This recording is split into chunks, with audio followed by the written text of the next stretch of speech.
কয়েকদিন যাবত দেখতেছি আমার মিষ্টি কুমড়া গাছের পাতাগুলো হলদে হলদে ভাব হয়ে আছে। আমার মনে হচ্ছে এগুলো ভাইরাসের কারণ। তো সেজন্য আজকে বাজার থেকে ২টা কীটনাশক নিয়ে আসলাম এই দোকান থেকে। আজকে ইনশাল্লাহ বিকালে প্রয়োগ করব। দিনের বেলা প্রয়োগ করিনি, কারণ হচ্ছে প্রচণ্ড রোদ ছিল আজকে, সেই কারণে বিকেলবেলা চলে আসছি প্রয়োগ করার জন্য। এটা হচ্ছে আমার ট্যাঙ্কি এবং এটা হচ্ছে আমার পানির ট্যাঙ্ক। পানির ট্যাঙ্ক থেকে পানি নিলাম, একটা বালতি করে আর কি।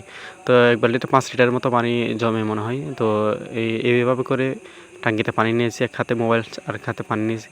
এভাবে করে দুইটা বালতি দিয়ে দিছি। এটাতে প্রায় 10 লিটার পানি হবে। 10 লিটার পানি দিয়ে ফেললাম।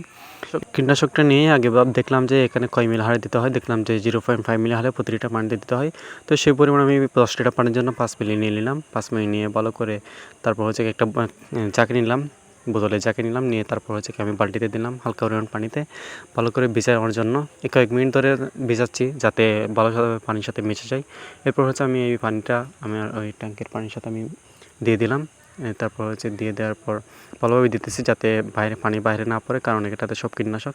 তারপর স্প্রে করা শুরু করলাম, একদম প্রতিটা পাতায় পাতায় স্প্রে করতেছি যাতে ভালোভাবে কাজ করে আর কি, ভাইরাস আক্রমণ যাতে না হয়। এবং কীটপতঙ্গের জন্য দিয়ে দিছি আর কি, যেমন সাদামাছি অ্যাসিড, জিসিড, এগুলোর জন্য দিয়ে দিছি যাতে একদম সব পোকাই মারা যায়।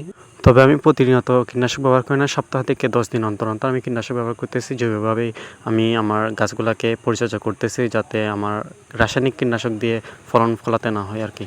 তো সবাই ভালো থাকবেন, সুস্থ থাকবেন এবং একটা লাইক করবেন।